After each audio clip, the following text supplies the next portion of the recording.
The views, comments, and opinions of the following program do not necessarily reflect those of Morris Media Studios, MorrisMediaLive.com, or its affiliates. Listener discretion is advised.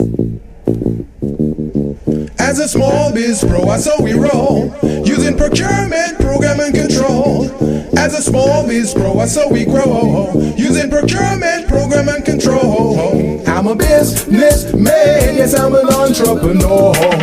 Ooh, yeah. I'm a businessman, yes, I'm an entrepreneur. Ooh, yeah. I'm a businessman, yes, I'm an entrepreneur. I'm a businessman, yes, I'm an entrepreneur. Good afternoon, everyone. This is a Business Zone with Crystal and Gilbert Buchanan, your small business paramedic. Crystal, oh, my soul. Yep, my last 2 months have been quite interesting. Oh, my uncle man. was sick, and so on Sunday he passed. And so myself and my sister was there to help him transition with love. And so he did. And he actually, because none of my family members or his siblings, the ones that he has left, are here. They're all back east. Yeah. And so and all my other cousins and so forth are all back east. So I called everybody and had them speak to him. Wow. And say their goodbyes and tell him how incredibly wonderful he is and was to them. And so that took place. And the hospital was great. He was at UCLA, Santa Monica. Yeah. And they called me in about 4 a.m. to let me know that he probably wasn't going to make it for the rest of the day. So we went, and so he passed at 9:40 on Sunday. I think that was the 22nd. In the morning? In the morning. Mm-hmm. I am so sorry to hear this, man. I mean, this is heart-wrenching, you know? Yeah, it was. He's a great person. He leaves a legacy, and so I'm very proud of from that. He spent most of his life teaching and helping others, and he helped a lot of the tradesmen that are actually in the business today. If they're African American, they were in that. They had that career because of him. He helped them actually get through that. So those guys are amazing. They've started a program in his honor, and there's a foundation set up for him called the James T. Mitchell Academy. And so we're going to have a big memorial for them and him. But flying to Alabama in August for his birthday, and we're going to lay him to rest at the plot where his mother and his father and his other siblings are. So that's what's going to happen. At least he won't be alone. He won't not, and he didn't die alone. So we can do, and I did the best I could based upon what I had to work with. Well, you did a lot because I see you running back and forth, doing all these things, making sacrifices, just to be there. So I applaud you tremendously. Thank you. You're phenomenal. Yeah, so he's my uncle, loved him to death. So, and in conjunction with that, hey Diane, hey Biz Camp kids. So so that's a great segue. So this June 17th we started Biz Camp. We have 25 awesome young people that's great, that are doing some amazing businesses. That's amazing. You'd be very proud. All of them are sending love. Much respect, Biz Campers. And so just awesome businesses, awesome ideas. This is the first time I think I've started a camp. We've started a camp where day 2 the kids knew what they wanted to do. Oh, very good. And so right now they today was sales day, and they did really well. So kids, I don't know if Miss Rhonda told you who won, but we have one of the young students that did about $348, but 2 were selling together, and they have a soap business, and they did about $500. Wow. I know. That's amazing. In a very secluded, at a school, in the resource room, they invited everybody that they needed to invite. Yeah. And they showed out, and That's they did. The displays were awesome. So if you guys will go on my Facebook page, I've been putting up pictures all week long. Yeah. and of the kids and videos. They've done some awesome presentations. And like little marketeers. So it's been awesome. It's been really, really cool. We have these 5 amazing interns that have been helping us. Mr. Chuki, Miss Carissa, Miss Bree, and Mr. Omar and Diane. Miss Diane could not have done this without them. That's great. They have made this a very pleasant camp. And so they graduate on Monday. That's good. I'm so Tuesday, proud of July I'm so 2nd. proud of them. Yeah, and so they're going to have some great business ideas, and I think they're pitching very well. These kids are not afraid to be in front of crowds. See, that's the key to entrepreneurship. See, a lot of us grown folks, when it comes to entrepreneurship, we're afraid to market. We think we're afraid of no. Yeah, these kids are not afraid of no. Right, exactly. They're not. Exactly. So, and that's kind of that's what you got to have, right? Yeah. You got to come. The winners was Kaya and Kyler. They partnered, and Amaya, she by herself. So those are the winners of the. So congratulations, guys! Congratulations. Cool. So.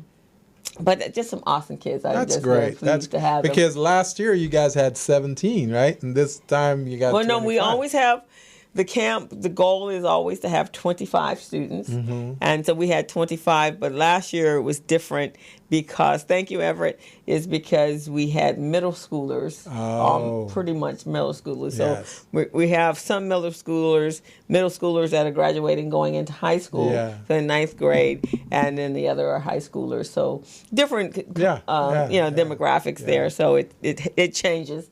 And we're doing it at this great school right here on 54th and 5th Avenue, Alliance Ochi O'Donnell. Is it an LAUSD school? It's a charter school. Oh, okay. And so we're renting their space, and it's an awesome space. So hopefully we will be back there next year. Well, hopefully the word gets out. Yeah, and we'll hear about and the graduation will be their pitch competition. We're going to be doing that at Los Angeles Trade Tech. On Tuesday, July 2nd. Yeah. And we're going to rest for a few days. What time is the graduation? The graduation is going to 9 in the morning for the first level of the graduate. That's where they actually are pitching to the judges. Yeah. And then the next one is probably the actual after the finalists, and we choose the finalists. Yeah. That probably starts about 1:00. Yeah. And then I think I'm going to be somewhere at 11. At 11, yeah. So that's the graduation. But you can come to the second session starts on the July 8th. I definitely. And that's a 3-week. We actually could have you as a judge. We could have you volunteer as a coach. You know, whatever you want to come. You want to come in and talk to the kids on what you do. Actually, I do a thing. So maybe if you, for the July kids, I do a leadership thing. So maybe you might want to come in and do that personality thing. Because that's all based upon. Perfect. You can do it in probably about an hour and a half. Yeah, I could speed it up. Okay. Yeah. So we'll set you up to do that, because that's part of understanding because we pair the kids up into partnerships and in groups so that they do the activities together. I know they were like that. Yeah, they were really cool with that stuff. So so if you want to come do that, we would definitely appreciate it. I'll send you the link. And let me know the dates. I can put it on the calendar. Yeah, well, you actually can select the date. I'll send you over the link, and you can go to the calendar and select the date that's best for you. Good. But they're awesome. I'm so impressed with these kids. Good. So it's been a good camp. I'm so proud, and you've come a long way with this program. Yeah, I've been doing it for me and Miss Rhonda and Miss Bonnie. We've been doing it for 7 years. But this this time I think as far as the location, everything, no glitches, everything's cool. Right. We just getting the kids. So that's been a little stressful, Ms. Rhonda. Right. And but we got and sometimes we have more volunteers on one day and no volunteers the next day, or no coaches on the next day. So it's all part of the process. And downs. But the biggest thing is creating our new generation of entrepreneurs that can help generate revenue and make this world, because it doesn't work without entrepreneurship. All this crazy stuff with this crazy president doesn't work unless we are creating new businesses. Right. You got to create new businesses. You have to, because they don't even want to increase the minimum wage. So if that's not going to increase, how's some people going to feed their family? You know, they won't. I don't even know. I was talking to somebody the other day, and I was like, you know, capitalism is based upon suppressing one group. Well, supposedly, I'm talking about the actual physical economics of capitalism, where you need somebody to be purchasing a product or service, right? That's the basic economics, right? Yeah. Okay, so then you get to that other group of people. But my question is just like today with the kids. Hey, Dr. Lowe, how are you? Hello from Atlanta, Dr. Lowe. Hi, Dr. Lowe, how are you? So, I was talking to the kids today when we were evaluating Cell Day. And so I was asking, you know, what were some of the things that they learned? And so one thing was knowing your audience, having business cards, connecting with your audience on a personal level. Yeah. And if your location wasn't in the best place, actually having to leave your location and go to the people, to who your particular people were. That's good. Right? So they picked up all of those. Right, things. because you're in a room, 25 students, and they actually have, you know, everybody's got a beautiful display, and everybody, they're kids, so everybody coming in. Right. But if you're right by the door, then people are going to go right there, right? Exactly. But then how do you drag them or encourage them to come over to you? So one of the young men, his name is CJ. CJ said, I went over and told him, this will look beautiful on you. He sounds like a little salesman already. So, but you know, understanding that it's the people that help you make the money. Yeah. So today's world, we people have become numbers. We don't have a face. No. We don't have a personality. We don't have a profile. So it's like they're standing over there and we're over here. Yeah. And how do you do business like that? And at some point, that's not business. Money has to cycle. It has to turn over.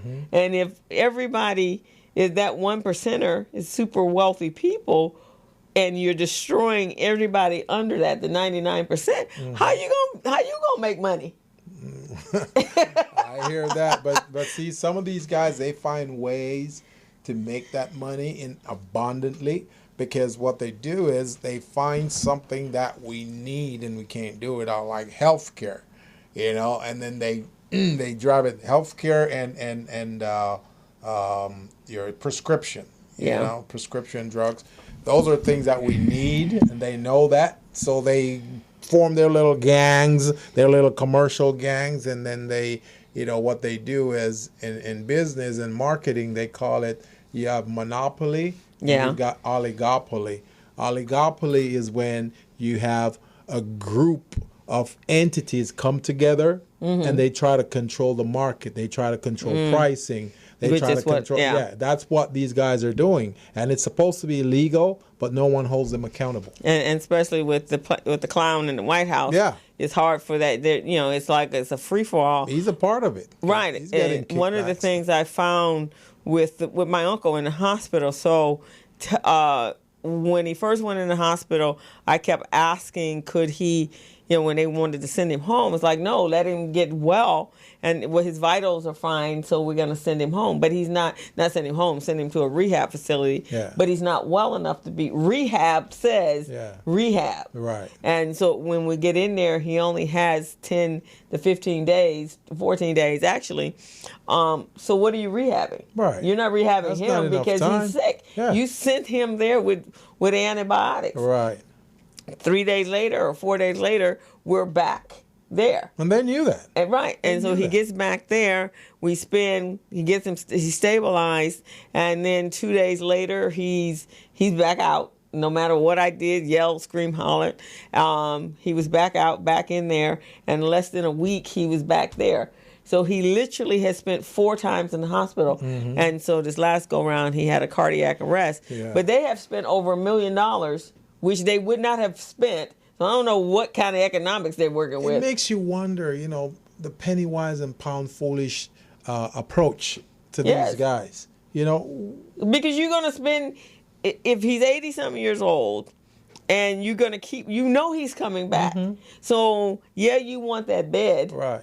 But again, you're going to spend more money than trying to get somebody else in, and you're doing the exact same thing to them. So you are spending exorbitant amounts of money by trying to save $1. You're not saving $1. If he had gone in, stayed in for 10, 15 days, was totally healed, and the pneumonia was totally healed, everything was gone, he would have went to rehab, he would have been back at home.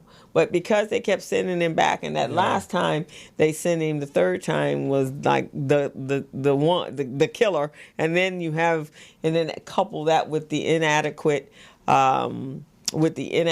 care, they might as well put an ad on the newspaper to say, we just need a body in a rehab center. You don't have to.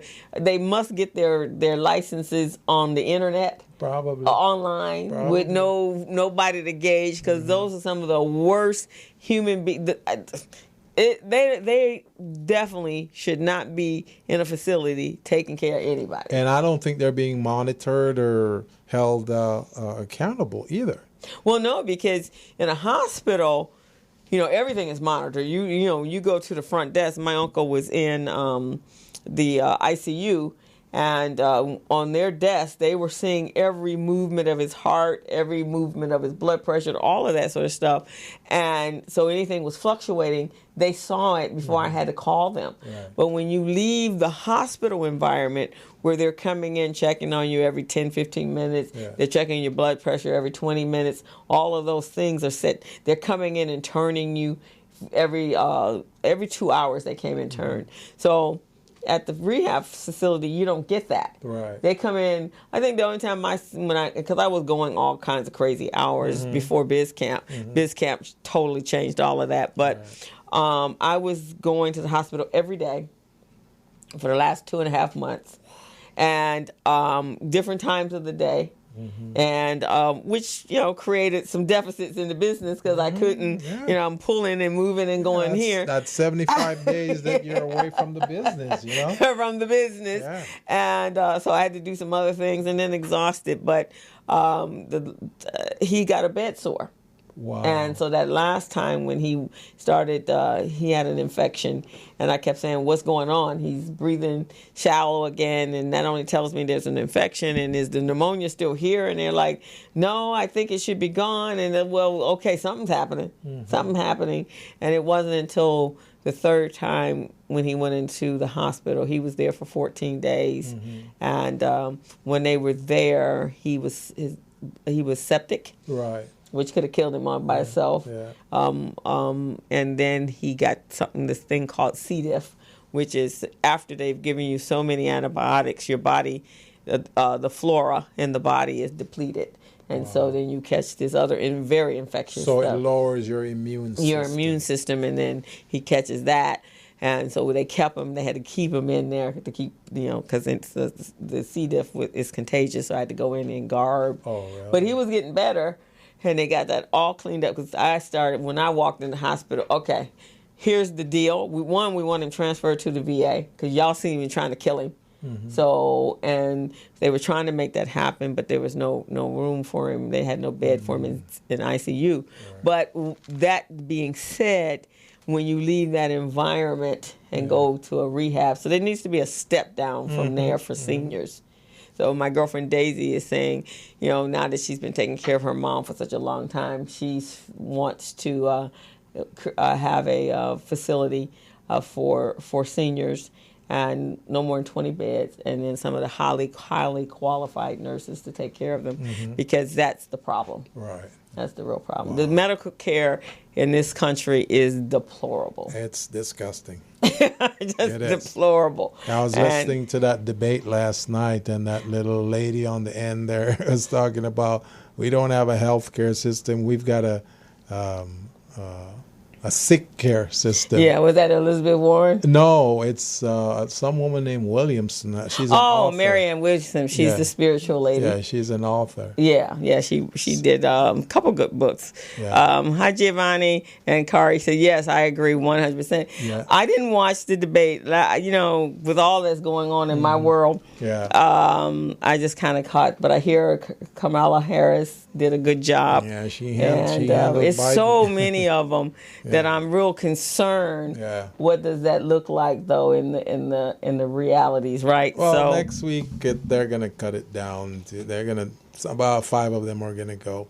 Your guy was there too. He said some good stuff, but he didn't get much time. Yeah, Andrew Yang. Yeah, because he's not really wanting. Yeah, he didn't get much time. So. Yeah, I'm thinking forerunners obviously is Biden, because at this point you want somebody with some experience. Yeah. Kamala, Bernie, and Bernie, and Elizabeth Warren, and Pete Buttigieg. Those are the top 5 right now. Yeah. It's going to be a tough one. Yeah. Because our country is so unstable. You really truly want somebody to know what the hell they're doing. Oh yeah. So I think they definitely need to have spent some time, if not in the Senate or the Congress, somewhere where they understand government and they understand the Constitution, and they understand that you just can't do what you want, right? And that this is not a oligarch. We got to have that. So it's kind of interesting. I don't know. I don't know if Buttigieg is strong enough to fight. Because unless you get rid of all of those crazy people in the Congress or in the Senate, he ain't gonna be able to fight that. Right. And here's what I'm thinking. And Joy, I don't remember her last name. She mentioned this last night. She said, people know who they want. A lot of them may like Kamala. A lot of them may like Buttigieg, but because they can envision Biden out there on the stage, on the international stage, dealing with world leaders, because he's done that before, he's got the history and all of that, they're going to typecast him. They're going to typecast him. You see what I mean? Yeah. And I can see that happening. Even though, we feel like somebody else should be there, because of those things. Yeah. But I mean, right? Kamala, I know she brought up about what happened 27 years ago when with the whole busing and the segregation and the prison thing. Mm-hmm. But I think that really started with Clinton, and they have allowed Clinton to apologize for it, and he's come out and they've accepted that. I mean, it's a different time now. They weren't the only ones that allowed the prison system to become big business. It's the money and the lobbying that goes in with it that creates that. Right. I just want a stable government where you don't wake up in the morning wondering what's going to happen. What the hell is about to happen? Are we going to have a war? Right. Is our dollar going to be devalued? Right. Are we completely no self-respect whatsoever in the entire world? Yeah. I mean, I just need this lunatic and his whole crony of old crazy white people to be gone that don't like anybody, that don't have a problem, with people being killed in the street or children locked up in cages. Those people need to be gone. Yeah. We cannot have those people. So I don't know who that is. Now, Buttigieg, I think last week there was some stuff that went down in his city with the cops, and they had. This is not the first time that was addressed with him. Yeah, and they killed another black person. So that's an issue. But I really don't know. I mean, if the country wasn't ready for a black man, and they're having a hard time with a woman. Yeah. How are we gonna get a gay person? I know. A knowingly gay person in that role. Yeah. I just don't see how that happens. Right. I mean, I understand, but I just don't get it. Then again, this society is crazy too. So Because they look who they put in. I mean, right. You see what I'm saying? They knew he didn't have any experience. They knew that he did all those bad things. Well, they voted him in because he was just completely and totally a racist. Mm-hmm. And finally somebody was speaking their language, and the media. The media is greatly responsible for them being for him being there, and now they're trying to atone for that. Mm-hmm. But if the media hadn't given him all that free press, we wouldn't be in this situation right now. Right. And so that's a big issue. Yeah, that's a real big issue. So I don't know. It's interesting. I don't know if it's come out. I don't know. I think I would like a Biden Warren ticket. I think that could be a good ticket. Yeah. We could be definitely dying for a woman. Yeah. And I love what how she talks. She makes a lot of sense. Got a plan for that. And she has a plan. For everything. She has a plan. Got a plan for it. And she's not afraid. Yeah. And I like plans. We need plans. And we need to be able to rid this whole government, our whole system needs to get rid of all these crazy people. They need to start following the rules and the law again. Right now everybody is just disregarding the law. No one is following the law. Each one is doing whatever they want. So that part needs to come back, where people bring that respect to democracy and the integrity of the rule of law and the Constitution. And that's why there is a Constitution. Yeah, is because of that, and it was put there specifically for that. But then on the other side of that is then it needs to somehow or another we have to get to a place of equality. Yeah, it might take a while, but it's definitely doable. It's definitely. Yeah, we got to get to a place for equality. Right. We can't, in a world that is made up of so many different ethnicities, and you can't just isolate a grouping of people and pretend that they don't exist and they actually live in it. And that's the entire world, and get past this hate stuff. Right. That's just crazy. Just crazy. I mean, even the Dalai Lama the other day said that Trump is evil. Oh, my Lord. Now he went and messed with the Pope, now the Dalai Lama. Yeah, what did the Pope say that? No, even the Korean, the Ayatollah said he's a mental retard. Now they throwing major pop shots at our president. This is embarrassing. And those things were never been said of any American presidents before. So that we're really out there with that. Yeah, I think I read somewhere, the 10 worst presidents, and I think at this point, out of all of them, Andrew Jackson, all of them, Trump is on the top. Oh, for He sure. moved up from 10 to 1. Yeah, but we all know he's not legitimate. So. No, he wasn't. So we're at the bottom of the hour right now. So I think we're going to go ahead and take a quick break. And when we come back, I want to talk a little bit about this workshop that's coming up that I'm going to be teaching at GLAC on July 16th. So, all right, sounds good. So you've been listening to the Business Zone with Crystal and Gilbert Buchanan, their small business paramedic. Take a break.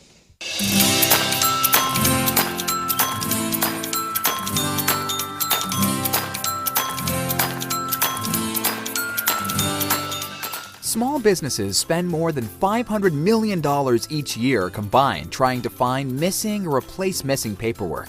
Hey small businesses, are you tired of losing out on business opportunities because your paperwork is not in order? And don't you hate having to register in multiple websites just to find a single procurement opportunity that may not even be worth your time? Well, worry no more. Small Biz Pro is the solution to your problems. Small Biz Pro is an all-in-one cloud-based business management, compliance, and procurement assistance software platform that keeps small businesses organized, contract-ready, bank loan-ready, with quick access to procurement opportunities, as well as market research data. Here are some of the features and benefits that you receive when you use Small Biz Pro to run your business daily. Superior record keeping at your fingertips, back office management and compliance, quick access to bids and procurement opportunities in government databases. It allows you to conduct easy market research and gather industry statistics. government certification preparedness and compliance checklists, easy HR and general operations management functionality, bank loan readiness preparation and cash flow management, certified payroll and labor compliance reporting, business dictionary with defined business terms, a cloud-based business management platform that keeps small businesses organized and ready, even nonprofits, business documents securely stored in the cloud, data fully encrypted and protected by triple firewall reinforcements, on-the-spot document retrieval for quick decision-making, bank-level data security for compliance, document expiration alerts and advanced notifications. It uses security restrictions to block out unauthorized users, and much more. Try it out today for only $5 for the first 30 days. What are you waiting for? Go to www.smallbizpro.net and register now, or your competitors will. Small Biz Pro, keeping small businesses organized, business ready, and contract ready. Subcontractors and small businesses are very good at performing their craft, but when it comes to managing their paperwork and efficiently running their business, not so much. That is why Buchanan & Associates, a multiple award-winning supplier diversity business management, technical support, coaching, and compliance firm is here to help you. Buchanan & Associates possesses core competencies in small business paperwork and government compliance, back office management and business support, business infrastructure and organizational development, light rail transportation program management, assisting small businesses in packaging and submitting their minority, woman-owned, and disadvantaged business enterprise certifications. We even match you up with contract opportunities. Buchanan & Associates has delivered more than 7,500 hours of training to subcontractors by preparing them to become business ready, contract ready, and bank loan ready with the ability to quickly access key documents in seconds. Buchanan & Associates helps subcontractors accurately prepare, manage, and submit certified payroll, contract compliance, and labor compliance reports to primes so that they can get paid on time without delays. If you need to meet your disadvantaged business or small business enterprise participation goals, Buchanan & Associates can help you. If you need a qualified and experienced firm to oversee your subcontractors so that you can successfully complete your projects, Buchanan & Associates can help you. We help all businesses organize and set up their company the right way so that they can formally pursue contracts. Buchanan & Associates has assisted subcontractors and primes secure more than $90 million in contract awards. What are you waiting for? Contact Buchanan & Associates today, the small business paramedic. Go to www.thebuchanangroup.net and begin saving now.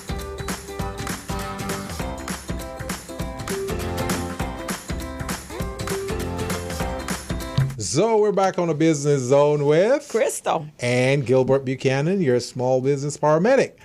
And we were talking about how, as small businesses, we need to really understand what many of the leaders are doing in our community and how their actions, their decisions really affect us small businesses, and not really rely on those types of so-called decisions that they're making. You know, we need to conduct our own research, looking to things to protect our own legacy. And I'm thinking that's a very, very good thing. So as a result of that, coming up July 16th, GLAC, the Greater African American Chamber of Commerce, they're having a series of workshops. And the first class is on July 16th, and it's called Creating Your Capability Statement. So I'll be teaching that workshop, helping small businesses to start zeroing in on their core competencies, their value proposition, their features and benefits, and how they can put their best foot forward in pitching their business to others, and also try to garner new businesses by pitching their value proposition. So that's what fantastic. This is all about. Yeah, that's definitely necessary. Yeah. Earlier we were talking about Elizabeth Warren. So, Elizabeth Warren, I don't know if she mentioned it last night, but she's supposed to be making more. One of her promises, her campaign promises, is to level the playing field for Black entrepreneurs. Did she mention that last night? No, she wasn't on last night. She was on the night before. The night before? Yeah. Yeah, and so from what I read, she's creating a fund. It's going to be called it's a startup capital fund, which there is no startup capital for small money businesses available anywhere for small businesses. Right. And this is the close the gap for Black and brown entrepreneurs. And it's going to be called Small Business Equity Fund, and it's going to be run by a new department she's speaking of. Is called the Department of Economic Development. Oh, very good. And they're going to equip the fund with $7 billion to provide grants, not loans, to entrepreneurs for startup capital so their business can thrive from the beginning without having to worry about ongoing interest payments or the risk of default. So it's called Small Business Equity Fund. Yeah, it's going to be called a Small Business Equity Fund, and they're going to fund it. It's going to start equipped with $7 billion. It said, in addition, the funds would be administered locally through states, cities, and states and towns, but the state and local partners will need to meet federal requirements, including partnering with private parties to make investment decisions, instituting strict conflict of interest rules, and collecting data on outcomes. That way we can ensure taxpayer money is generating a strong return. That's great. And in addition to the new fund, she was indicating that we must take steps to address the lack of diversity among investors. The average Black-owned business only gets 3% of what a similar white-owned business typically receives in outside investment shortly after funding. And a big reason for the disparity is the starting lack of diversity amongst the investors. So 86% of the venture capitalists are white and women, and minority-owned businesses make up less than 10% of the asset management industry. Wow. That's you know what though, we knew these types of things. We just didn't know the exact numbers, but we knew it because think about it, when it comes to opportunities, who get those opportunities? Not us. Not us. Who do they reach out to? Who do they embrace? It's not us. So we know that, and that's the biggest issue. And when I obviously right now my top focus is entrepreneurship because I'm teaching the kids. And one of the things we've talked about I've talked about with the kids is that our businesses tend to be small because we don't have enough capital in order to start big businesses. But for businesses to work, they have to have a good solid financial base to platform for you to jump off on, right? Or your business is always going to be small. They need that support. Yeah. So, but with that being said, that sounds fantastic coming from the Washington standpoint. But what happens when it comes to the states themselves? That's what I'm saying. So it has to be who are the watchdogs to make sure that the states, because we're making an assumption that the diversity is just coming from gonna filter down. Right, that it's just a national issue. Yeah. No, the diversity is actually a local issue as well as a national issue. Right. So who manages that? Who's the person on the other side? And I often look at these organizations that are in position to provide leverage to small businesses. I often look at them just like I look at many of the chambers of commerce, because many of the leaders in some of these chambers of commerce and also trade associations, they make decisions for the membership. And a lot of the decisions they make are bad decisions. They decide that who's going to get what training, who should a resource reach out to, and it's bad because I've dealt with many of these. And that's what they do. They block me from interacting with their members. And it's not like I'm trying to sell their members anything. We're just trying to put them together, train them, package them, make them ready so that the chamber themselves can create they can get the benefit from that when you partner them up with procurement agencies and procurement contract providers. Yeah. It's just unbelievable. And if you can think of it, just think of many of the chambers around here.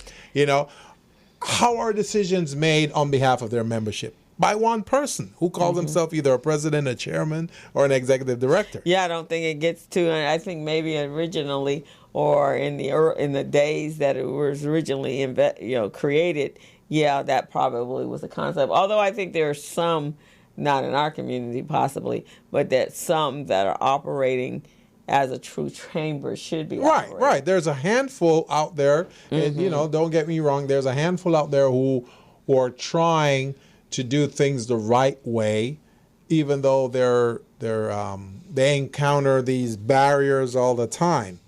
But there are some, the larger portion of these chambers and trade associations, they'll get opportunities. They'll get contract opportunities from contract providers, and instead of dispersing it among their members, they keep it for themselves. They keep it for themselves. And it's interesting because when we look at let's look at your product, for example. It's a very innovative product. It's something that has the ability to scale to something incredibly huge. Yes. You could employ hundreds of thousands of employees, which is what the economy needs, jobs to be provided, as well as not just unskilled labor, but as well as skilled labor, right? So when a person can come up with an idea such as yours, then there should be a place where you can go and they say, okay, like an incubator kind of spot. All right, let's sit here. Come on in. This sounds like this could revolutionarily create some change in our community, right? Well. Yes. And create jobs. So, Mr. Buchanan, let's have a sit down. Let's have a conversation and see what we can do in order to help you do that. Right. So that happens in other communities. Right. Andrew Yang talks about that when he started his business. And actually, his business is going in to find those startup companies that would normally not get that attention. Right. So you've been working on this project for a while, and there should be a place where you could go in to get that next level, to take that scale, like a Shark Tank, where they're not just giving them money, they're also giving them their resources in order to scale you to that place. Yes. Because even when I'm talking to the kids in the classroom, if we're not doing that's where we're failing. Right. Because how do you get new innovation out of black and brown communities if you're not coming in and sitting down to find out where the new innovative ideas are coming for them, right? There you go. So they don't have the resources. Not like, okay, I'll go over to the SBA and you'll get that. They're not. We can't do that. No. So there is a gap that's missing, where someone comes up with a phenomenal idea, and it doesn't get off the ground. Right. It dies on the ground because you have no assistance and no help to move it beyond that. Right. So that's something that's greatly missing in our community for the diverse population. And that's part of what I think this $7 billion that Elizabeth would be talking about proposing. I'm thinking that some of that should go to something like that, where you have an entity that addresses those types of problems. Because you work with a lot of entrepreneurs in the biz camp who've come up with great ideas. We've worked with other small businesses out there, and they've got great ideas. They have these great ideas. They've worked on the great ideas, and they take it to another level. But now it's time for us to say, okay, how can we convert this idea into an economic situation where jobs can be created? People can get hired, people can generate sales, and all of that. That's the real missing link there. There's on Wednesday, we took the kids to. It's called the LaCrance Innovation Campus. Remember when we went there for the campus cannabis? Okay, so they took us for a tour. Around there. It's it's a combination of the LADWP because it's about clean energy and clean tech, and then the Los Angeles Clean Tech Incubator. So it needs to be something like that. Because when we were going through, they had you look at it as they're taking us through, and it's all about sustainable energy and green energy and recycling and so forth and so on. And then in the back of it, they have co-working groups of people that are actually building these new innovators. So there's one department called the prototype department. And so this department was coming up with creative ideas. And in addition to that, then they go into the prototype and all the software. Everything they needed was there for them to create the image and the concept and the feasibility of that. And then from there, they could go over to the 3D printing department and actually print out that concept.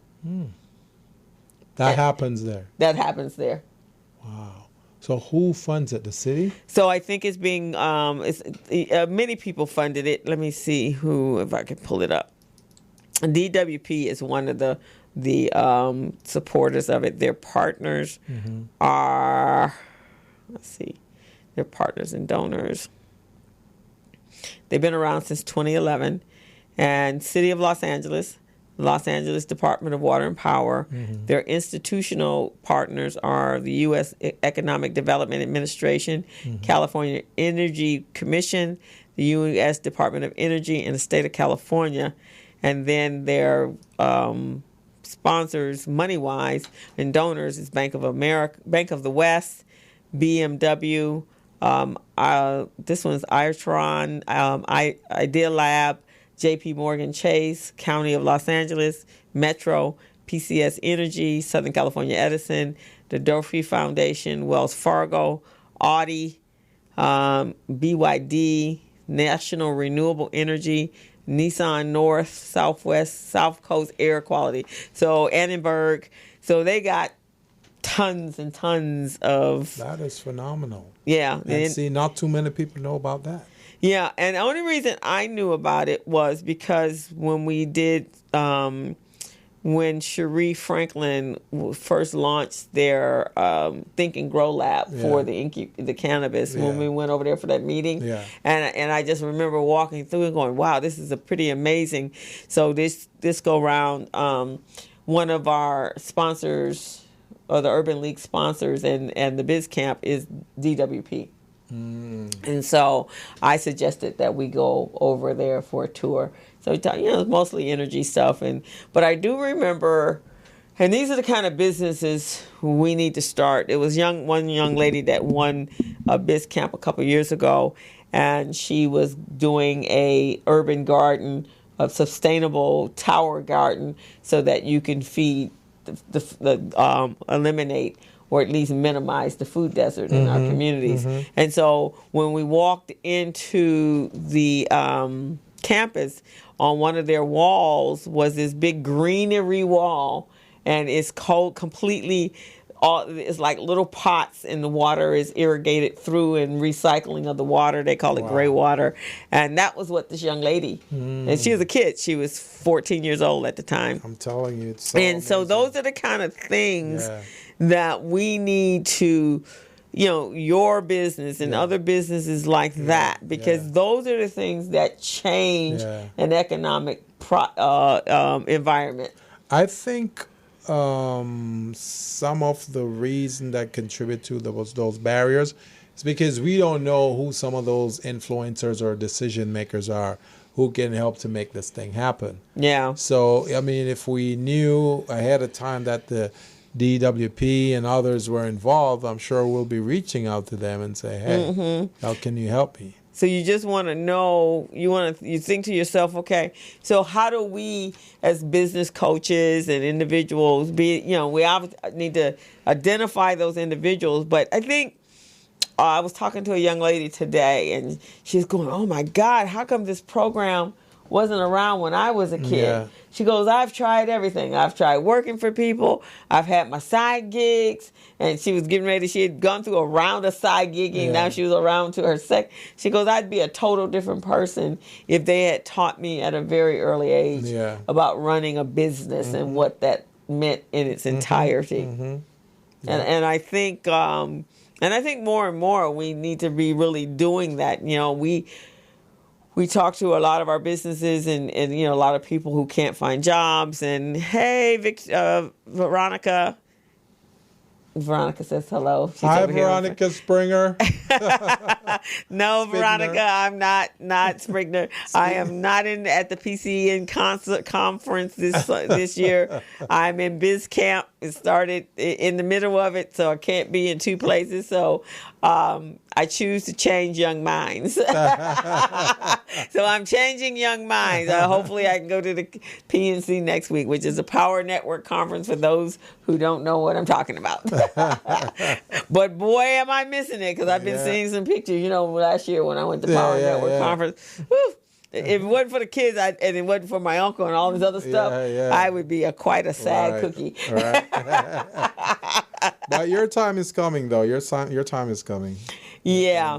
I just would like to see, and I don't know what that looks like, I just like to see more of our businesses do better. Bigger and better things. Well, I mean, you and I have already started to help many of these businesses. We just got to continue doing what we're doing and keep knocking on those doors, keep seeking out those influencers, keep seeking out those folks who are in the position to actually make a decision, like the mayor, city of Los Angeles, you know, even the mayor of Inglewood. You know, we just got to keep reaching out to those folks. I think so, because, and maybe, you know, I haven't had, and maybe I will have this fall, I haven't had a business camp or launch startup camp for adults in a long time.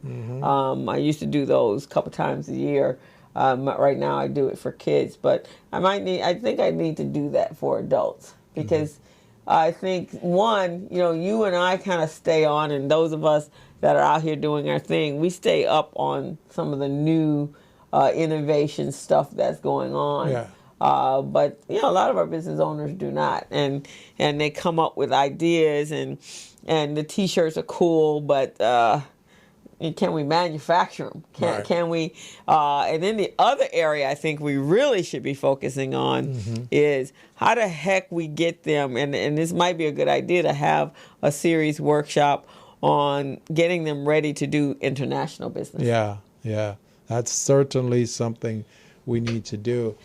I'm thinking it's coming up, though, right? I think it's August, September, October is when the next international expo is going to happen. And that gentleman that we had on the show. Yes. I think we need to invite him back. And do a sit down with him and see how we can get that started, because he's already familiar with that. He understands the landscape. So we need to just get him to kind of provide some guidance for us. Yeah, because I think I had a meeting with, and we'll probably go into more depth with it after the break. Jackie and I had a very interesting conversation with a banker in Los Angeles, and for RBDs, we need to be doing something like that. And so I had told her that I wanted to sit down with Al, and then in that would be some intense trainings, and then find some funding for us to do that. Because I think, I don't know, with the way things are here in America right now, even with the next president, it's going to take a minute to settle people back down. It's going to, because their emotions are at a all-time high when it comes to race. Right. And so it's going to take a minute. So I think for us as a people, we need to really start thinking about doing business away from this country.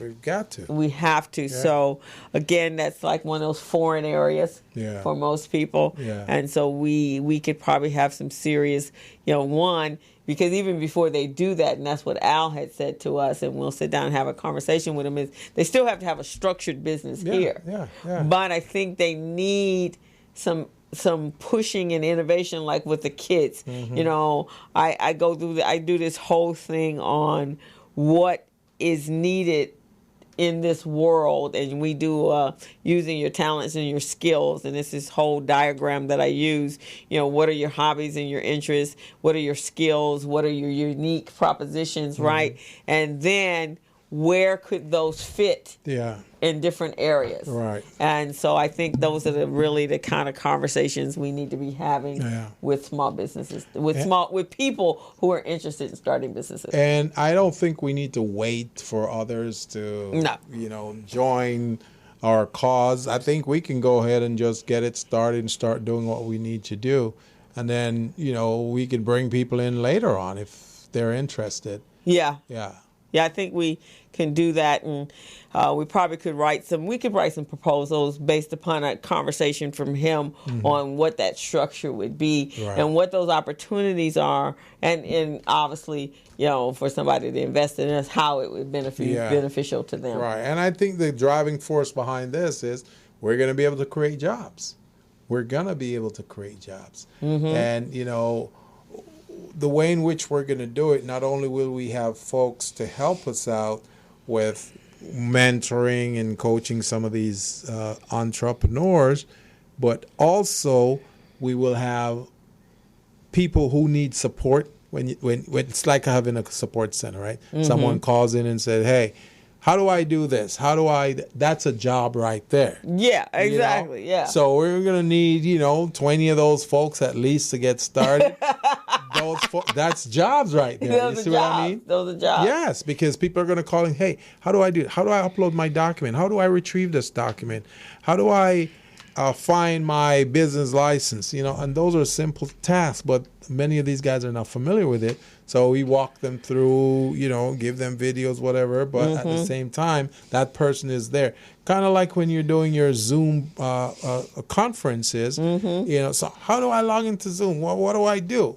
Someone is there to give them that guidance, walk them through. That's a job right there. That is a job. That's a job right there. Yeah, and it's becoming, vital. And so many people. I don't know how many times I hear this.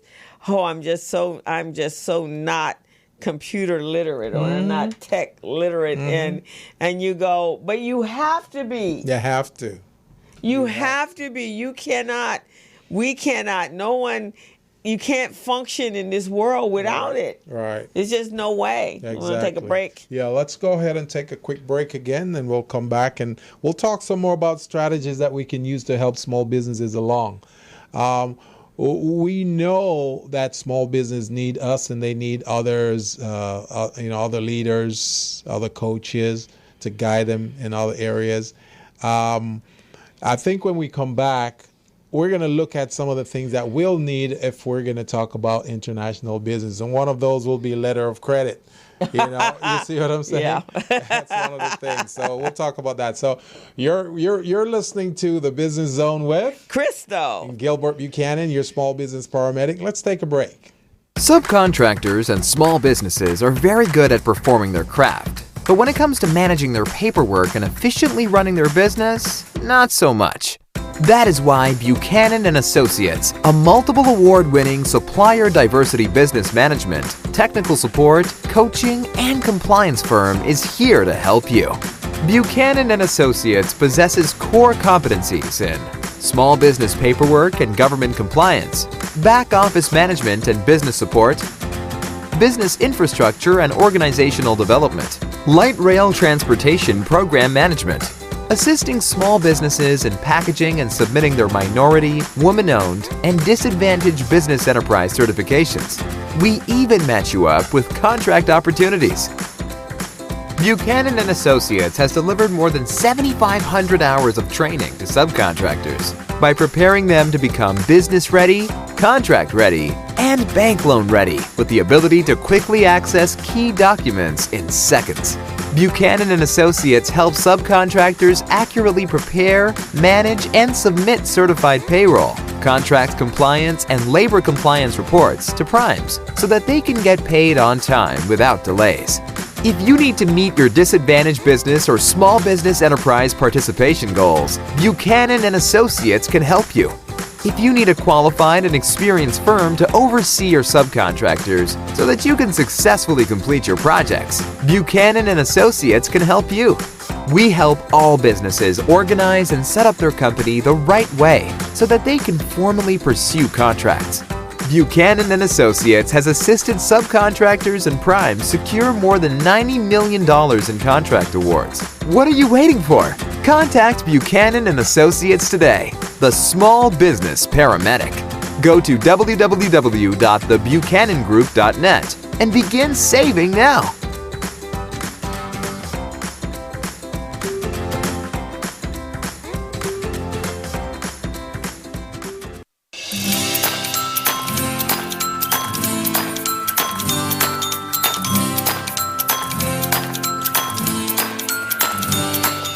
Small businesses spend more than $500 million each year combined trying to find missing or replace missing paperwork. Hey small businesses, are you tired of losing out on business opportunities because your paperwork is not in order?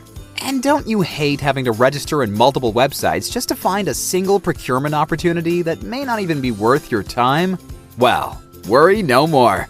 Small Biz Pro is the solution to your problems. Small Biz Pro is an all-in-one cloud-based business management, compliance, and procurement assistance software platform that keeps small businesses organized, contract-ready, bank loan-ready, with quick access to procurement opportunities, as well as market research data. Here are some of the features and benefits that you receive when you use Small Biz Pro to run your business daily. Superior record keeping at your fingertips, back office management and compliance, quick access to bids and procurement opportunities in government databases.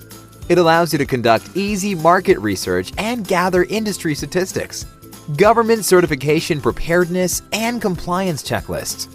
Easy HR and general operations management functionality.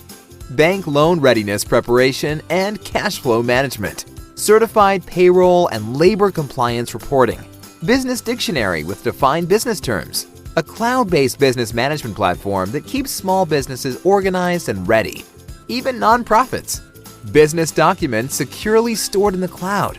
Data fully encrypted and protected by triple firewall reinforcements. On-the-spot document retrieval for quick decision-making. Bank-level data security for compliance. Document expiration alerts and advanced notifications.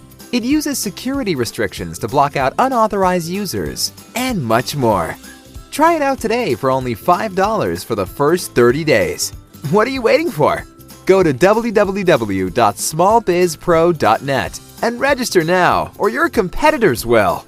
Small Biz Pro, keeping small businesses organized. So we're back on the Business Zone with Crystal and Gilbert Buchanan, your small business paramedic, and we're talking about how we can help small businesses to expand their global footprint, where they not only will they be encouraged to do business here in the United States in Los Angeles and the county of Los Angeles or the state of California, but also to look at foreign soil.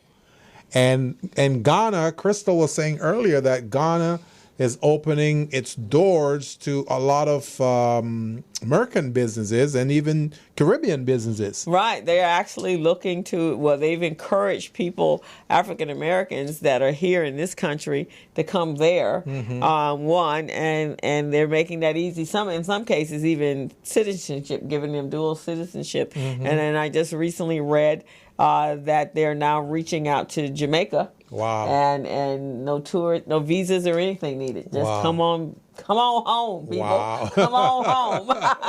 Come home. Come home. We want you with open arms. We're home. I love that. But some of the areas, so here in America, obviously, we have some of the most advanced technology around, right? And the things that we take for granted, and you might even say the same thing. If you went back home to Jamaica, would you find some inconveniences that you've become accustomed to here in America that is not there, right? For sure. And so that's where Africa is, and even and they're like India. They're certain their metropolis cities have become very modern. And so there's some modern things that we do here. Yes. There's some modern things that we do here that they don't even do in England, even though a lot of Africans go to study and get their degrees in England. They're still not as modern as the United States. Right. That is true. Right? That Some of the things that we take for granted, they don't really have there. Right. I mean, if you're in China, I guess in us, China and Japan, the Asian countries are probably far more modern than your other countries. And I think a big part of that is because of the AI, artificial intelligence. Right. Because that helps you to step up your game. I mean, even in the debates last night, they were talking about, who is one of the biggest geopolitical foe out there, and most of the people said China. Because they have access to controlling the IP, intellectual property rights to certain things. They're doing a lot of digital things now. They can duplicate that much faster than we can. And they were the ones that created it in the first place. So of course they know. We sent the technology, and then we use them to create it. Exactly. So of course they. Yes. I watch a lot of international movies, and I watch a lot of Chinese, Taiwanese, from Hong Kong and so forth. And if other than the language and the people, you would think you are watching movies or you are interacting with people that lived in metropolitan New York City or San Francisco, mostly New York because it's the high rises and everything. But their lifestyle is just like our lifestyle. Yes. Now, of course, you have the villages and so forth, but when I watch them, and I do that purposely just to see what the differences are, their police departments run very similar to ours, although their police officers don't carry guns. They do investigation work to really find out what's going on. Unlike ours, we have the brutality stuff going on. But when I look at that, but then when I look at other international movies, I don't see the same modern technology. Right. I'm telling you, it's unbelievable. Even when I went to the CES show in Vegas in January, I've seen the advancement so prevalent among the Asian countries. Oh, yeah. It's just unbelievable. Yeah. Everything, a lot of what they're doing is all about robots right now. It's like, you want to wash dishes? Okay, the robot will do it for you. Right. You want to go bake some cookies? The robot will do it. It's like, wow. Yeah, it's like the last, one of the shows that we did recently when we talked about Andrew Yang. That's why he's talking that. Exactly. Because he understands from his world that's important. And that's why you probably have a high percentage of Asians in the tech world because they get it. Yes. They really, really get it. And that's where everything is going. I mean, we're the ones who are lagging behind and thinking that, we don't need that. We can do, manual labor. No, you can still use pens and pencils.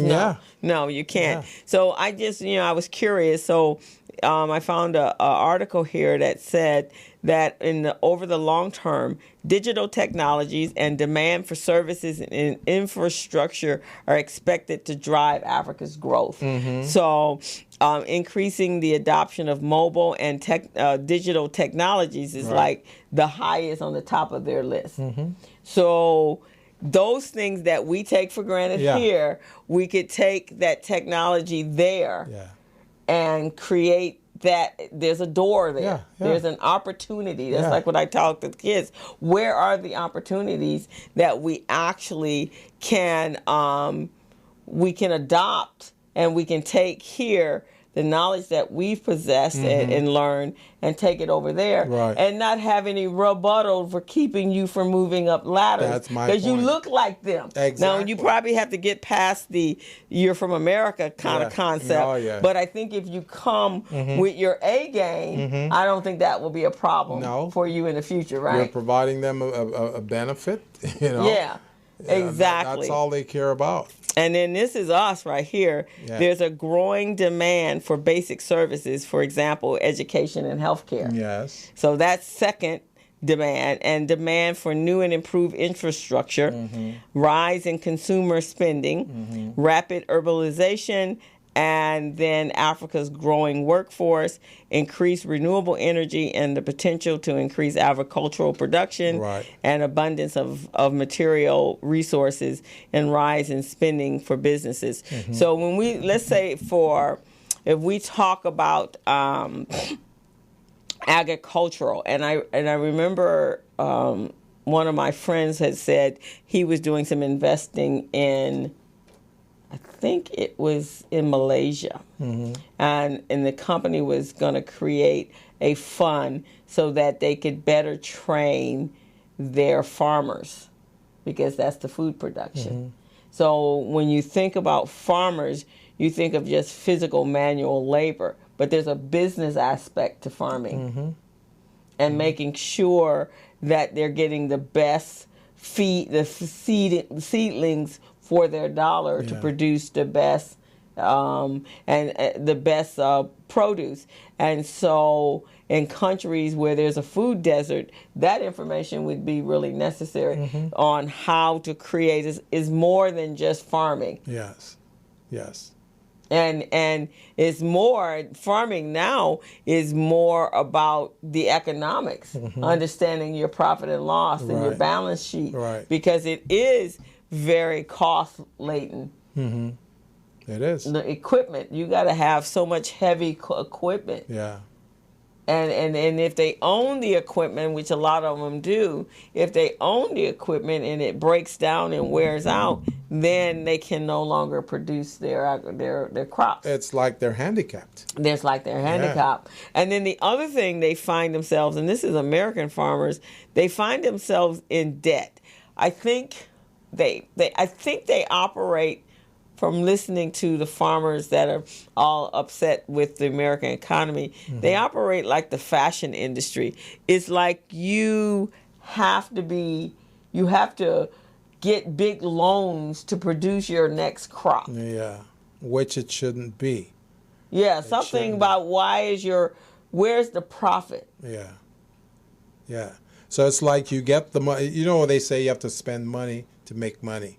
So that's it. You get the loan, you do the production, you harvest the crop, and then you try to market it.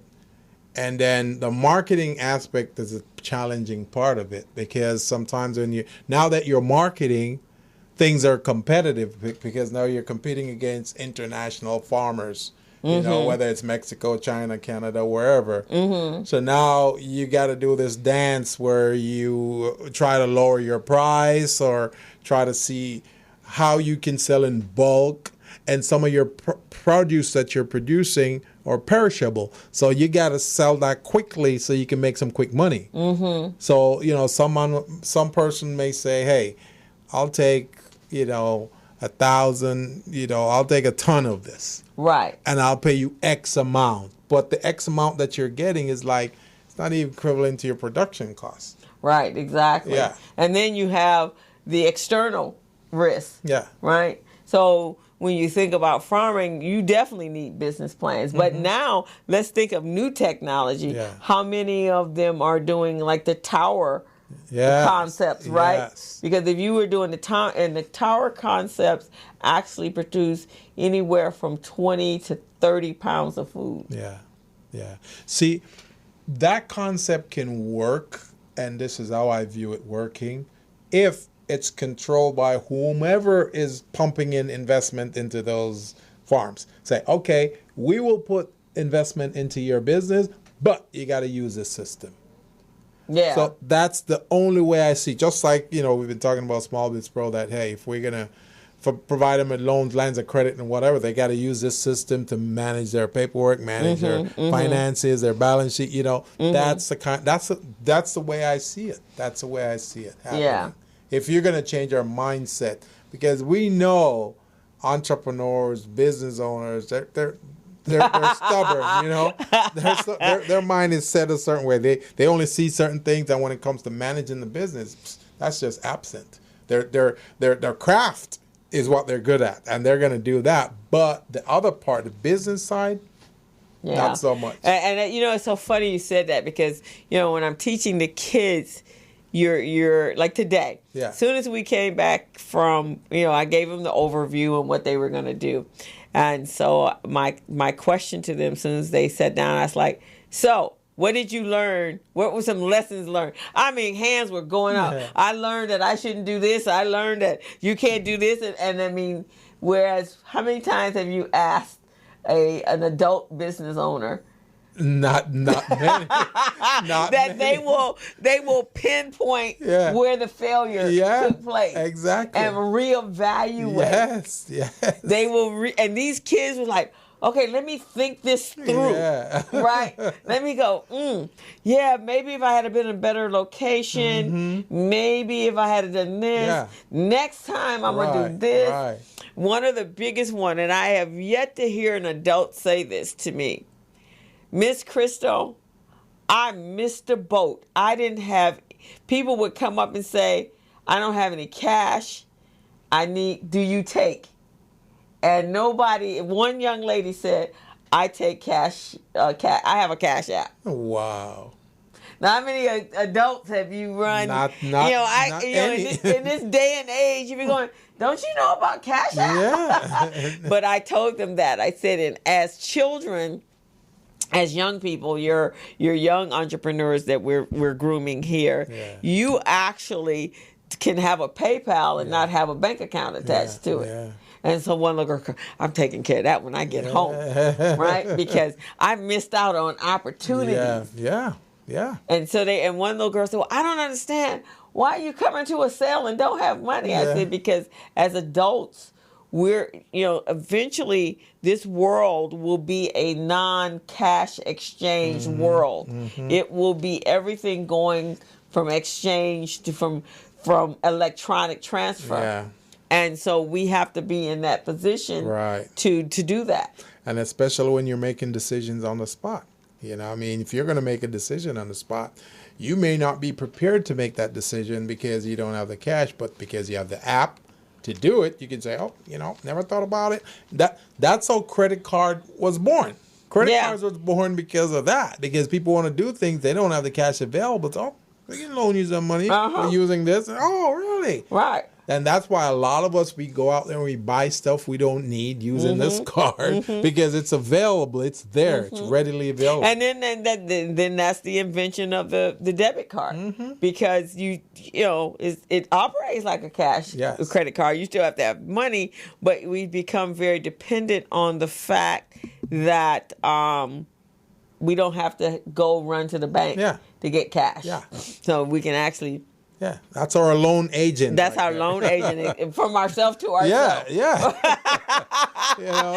From oneself to the next self. Exactly. But yeah, kids. Yeah, I think it's time. I used to do that a lot in my, when I first started teaching and coaching, and there are a number of businesses that grew out of that are actually functioning today and have employees. And I think people just have to have other people help them create better ideas.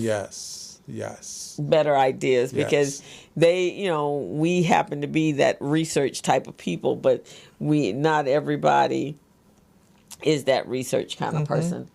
And they've got to be open to say, I messed up. I did bad. I didn't conduct my research. I didn't go the extra mile. I didn't plan. I didn't have my business plan. I didn't have a strategy going into this, or my strategy wasn't strong enough. I just did something on a whim. I did something because I felt like doing it at the time. We need to start doing those things or recognizing those things, and it will be better for us. Yeah, I think so. Yeah. So I think I'm going to do that. I'm thinking we're going to do, and then we can. But the added approach would be, let's do that with the intentions of creating businesses that are ready for now in the future, and actually give them some ideas. Because that's kind of what I do with the kids. Yeah. This year we had wanted to structure it around our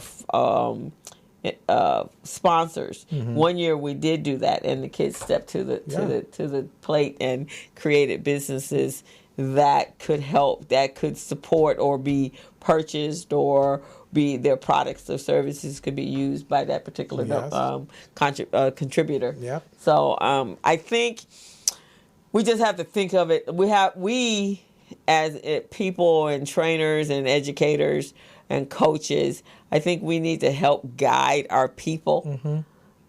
Even though they're kicking and screaming. Because ultimately it helps us as well. Yeah. And we always see this with the kids.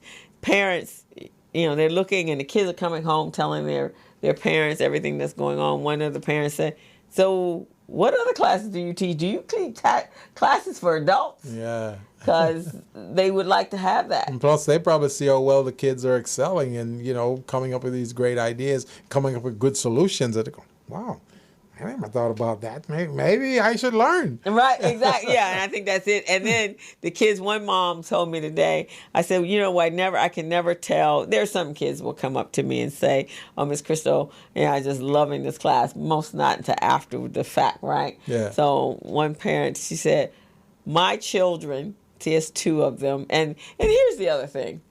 We black folks, let me tell y'all something.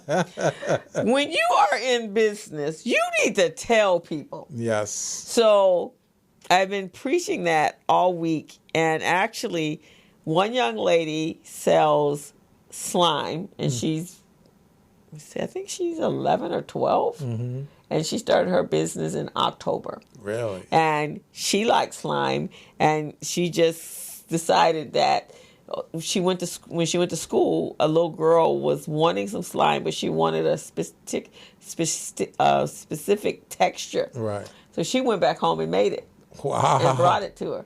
And that was really the birth of her business. That's amazing. And so today she had her slime. See, that's entrepreneurial right That's there. entrepreneurial. This one is like on point. Yeah. And so but she didn't come into class telling anybody. And so, of course, today that was what her product was, her slime. Yeah. And afterwards, the kids were like, "Oh my gosh, she has the best slime."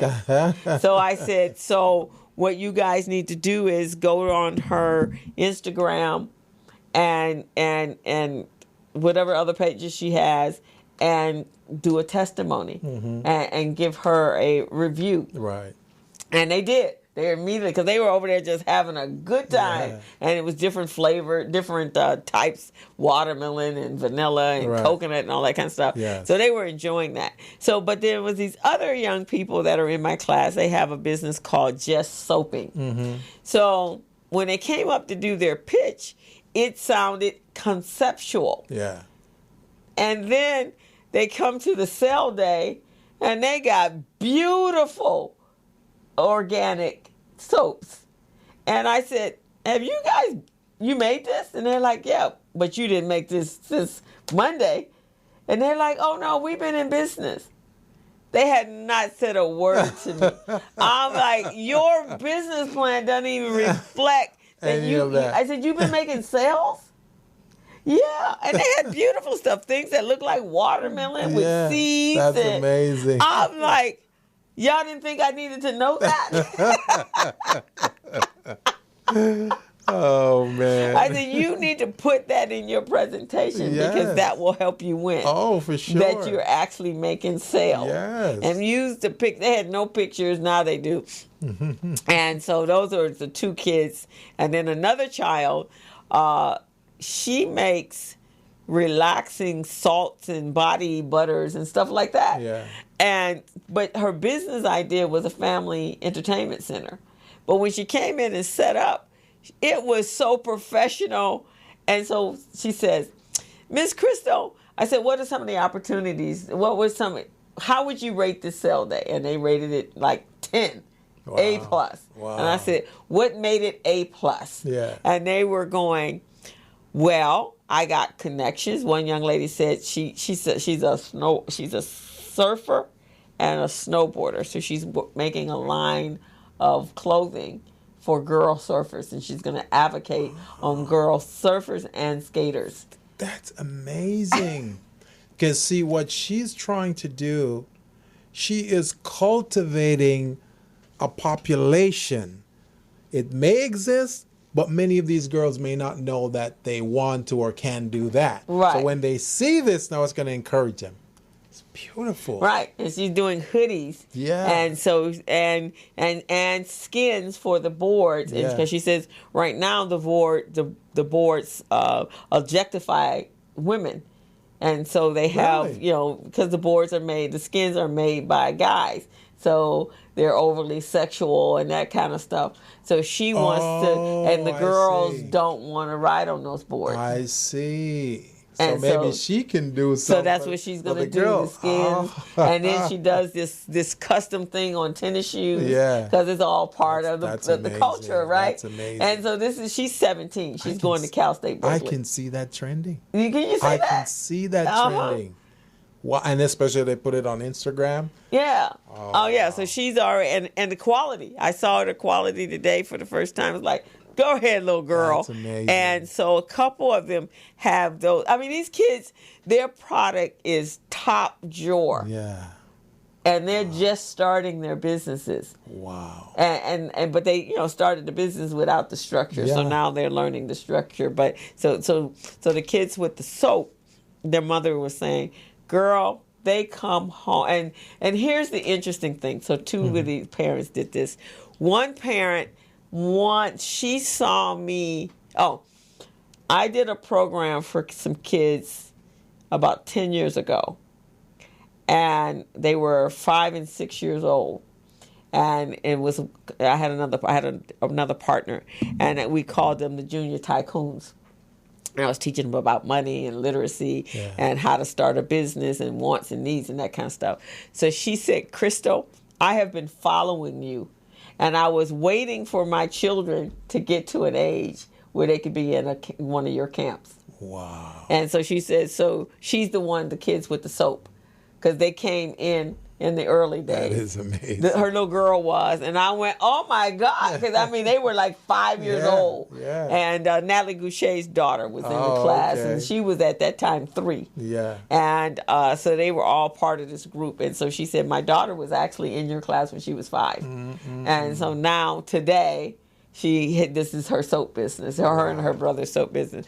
I was like, but parents recognized that sometimes it's not just education is important and they're going to have to be educated. Yeah. But the concept, so their soaps could actually be sold in Etsy International. And the other little girl that's doing her slime, she actually has made her couple international sales to Canada. That is unbelievable. How many of your adult clients? That is encouraging me. That is motivating me right now. Motivating me so much. This is unbelievable. So we're going to take our last break and we're going to talk to you people, our adult people, on start thinking and being innovative like our kids. Yes. And just remember, entrepreneurship is about taking risk. You can't be in business and be afraid to take risk. No. So we'll go ahead and take a break right now. All of you have been tuning in and been listening and not been calling us. That's okay. You've been watching and listening to the Business Zone with Crystal and Gilbert Buchanan, your small business paramedic. Take a break.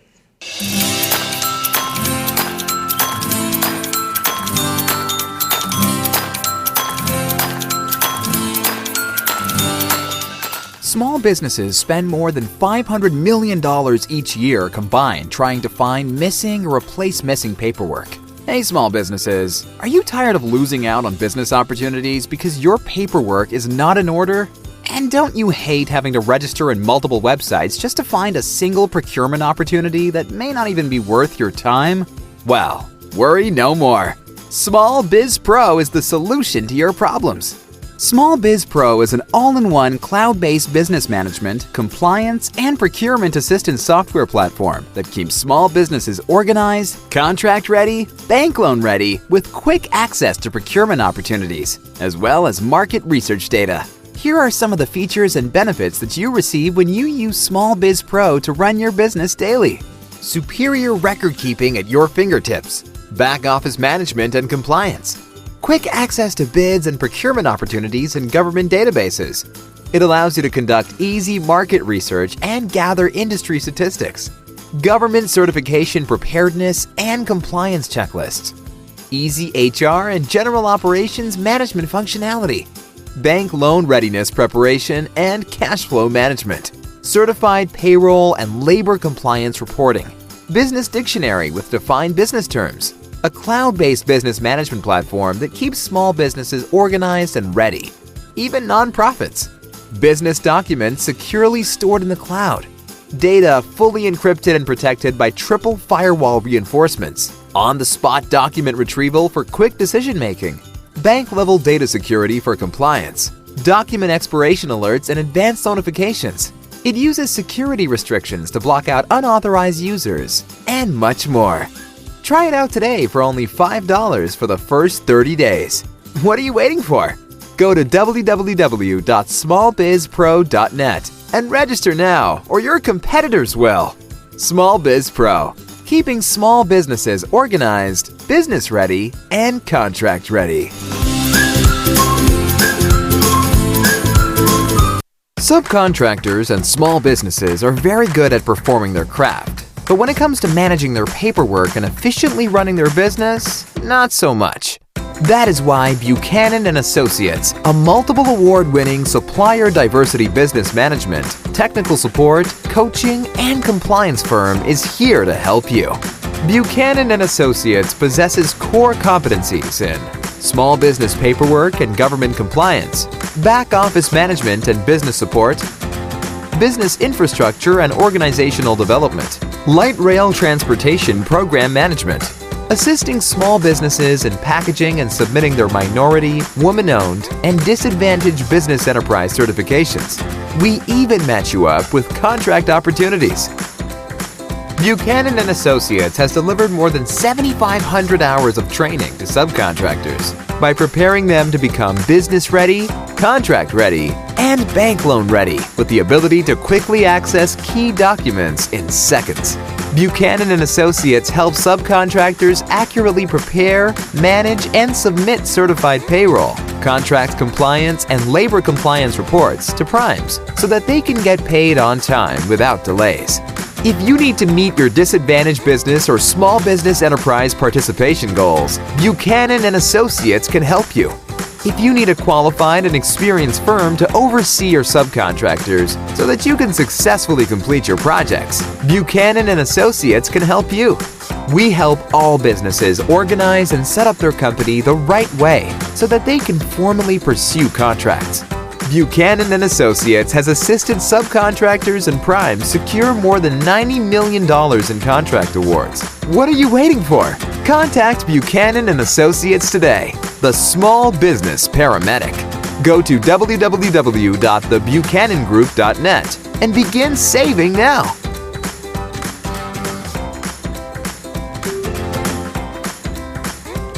So we're back on the Business Zone with Crystal and Gilbert Buchanan, and we're talking about some great ways in which entrepreneurs can really elevate their business, take it to the next level. Yeah. You know, I was telling Gilbert that even us, we're talking about other people doing some different things. And you know, guys, I've been talking about doing online training, but I think it's definitely the wave of the future. Mm-hmm. And so sometimes we too get stuck. Right. But we complain about not having enough people in for our events and for our training and workshop. So make ourselves exclusive, where we only do one training a year. Yeah. And the only way you get a physical sighting. And then they'll be paying a lot to see you. They're going, okay. Can we see you? Yeah, all right. When can we see you? Well, I'm only available online. But I'll be in your favorite city coming up on this day. Exactly. And this is the fee. And then you see how those things work, right? Oh, for sure. Yeah, so we got to start really thinking. Yes. And besides and beyond just that, I think the information that you and I both have needs a broader audience. Yes. I think definitely what you're doing, because there's so many people. That time I went to Kansas, and they were like, can I do contract? They have no clue. They didn't You think know. no? Mm-mm. Wow. And your basic programs, you can teach that anywhere. So you really should, like me. Yeah. Once I learned how to do this, you need to be doing how basic understanding of doing contracts and being a contract, a prime, and a subprime. Unbelievable. Because you got some valuable knowledge, and neither one of us get paid what we really value that. No. Not at all. And then people try to do sneaky stuff like you don't know, but like you don't know they're trying to pull a fast one on you, right? Exactly. And like, no, that's not what I talked about. All jokes aside, that's not what I talked about. You may think that I'm laughing, but no. We definitely, because you get that, right? Oh, for sure. People want to, it's like, really? Yeah, I do believe that we should start doing the training online. And, reaching that market. I mean, we've got a market waiting for us. We've got Ghana, we've got South Africa, we got Nigeria. We've got all of those different countries that when we do the business zone, they reach out to us. They like what we're delivering. So, yeah, we just got to go ahead and disseminate it. Yeah, I think so. I think that, and just when I was looking here, it even says that approaches that organizations take to source talent in Africa, and they're looking for internships and apprenticeship programs and training and education, because it's just not there. It's and you can reach them via the internet and anywhere else, where there's so much abject poverty. Yeah. Or even when we look here in the United States, and we have so many people that are homeless because they can't, you only get your whatever you're going to get, whatever the $54,000 is the average income, right? Yeah. And so with that $54,000, and a third of that is going to rent, then how do you make other money? Yeah. So people really got to create. You got to start creating multiple streams of money. You got to have money coming from everywhere. Right. And as you know, in any situation, whenever your back is against the wall and there's no opportunities for work or for a job, you see more and more people venturing into entrepreneurship. That's just it. Well, that's usually when people get to entrepreneurship is because, and I heard a lady tell me today with the kids, she says, I am tired of working for other people, and I am tired of being displaced by other people. And you have no control over that. Yeah. So entrepreneurship, taking your talents and your skills and using them to create a security, an economic security for your own family, and not always be constantly worried about where the money is going to come from. That's true. And that you're going to lose your job. Yeah. That was what drove me. Yeah. I I didn't like the fact that you work as hard as you do, and one day someone comes in and they're not firing you because you can't do the job. Right. They're firing you because they don't feel that your manpower is necessary anymore, or that they want to pay for your manpower. That's the key thing right there. They don't want to pay for it. So they're saying, "Oh, I'm sorry, but..." and then turn around and go hire somebody for far less than you. Far less. Yeah, that to me was enough to drive me to find out what I was talented enough to do to create a business. My motivation was the company shut down its operation, terminated everyone in the organization just because they wanted to move their operation to Mexico.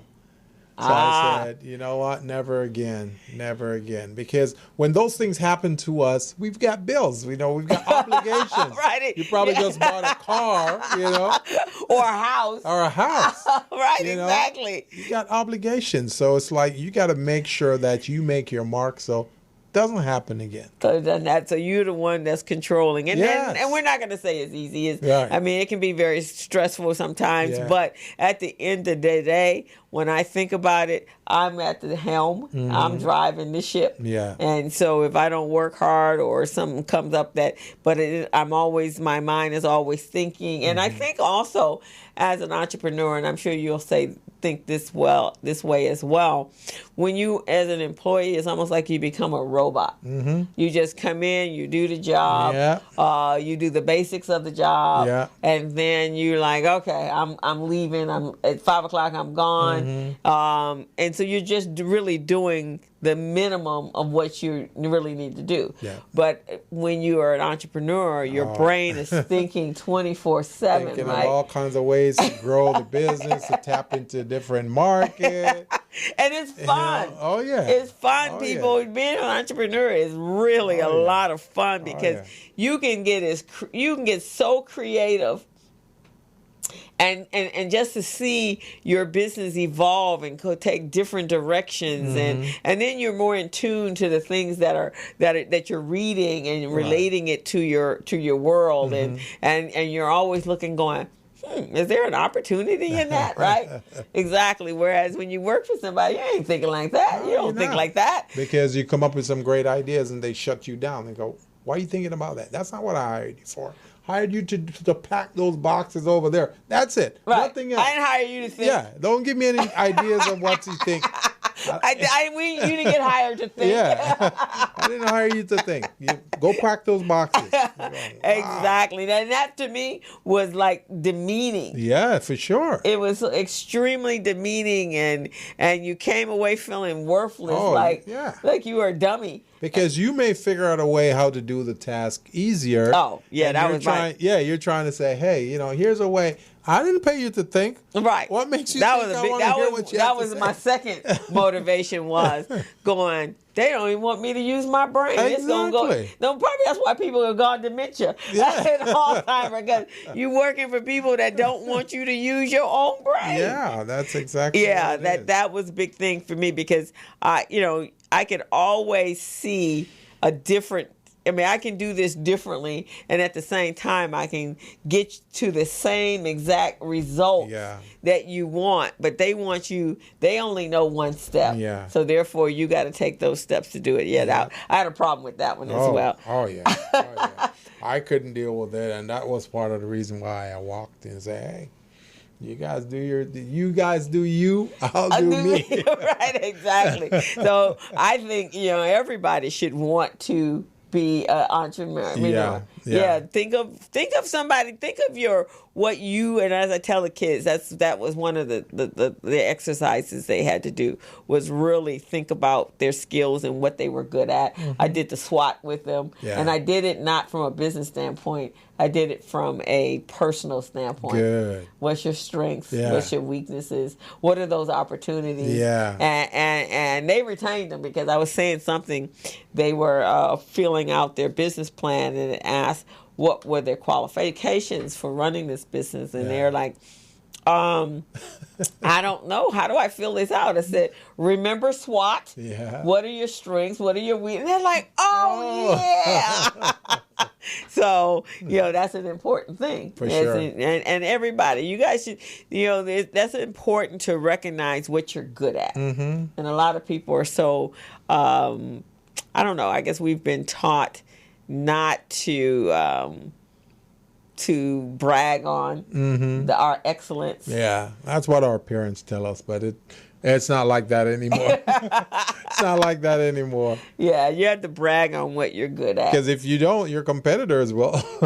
They will brag about what they do. Or they'll hire you. Yeah. They'll hire you for your excellence. Yeah. And then after you've gone in and shown them all this brilliancy, and then they're like, okay, we don't need you anymore. And at the same time, you didn't realize you were training somebody else to take over that was already there that they don't have to pay. And it's just no.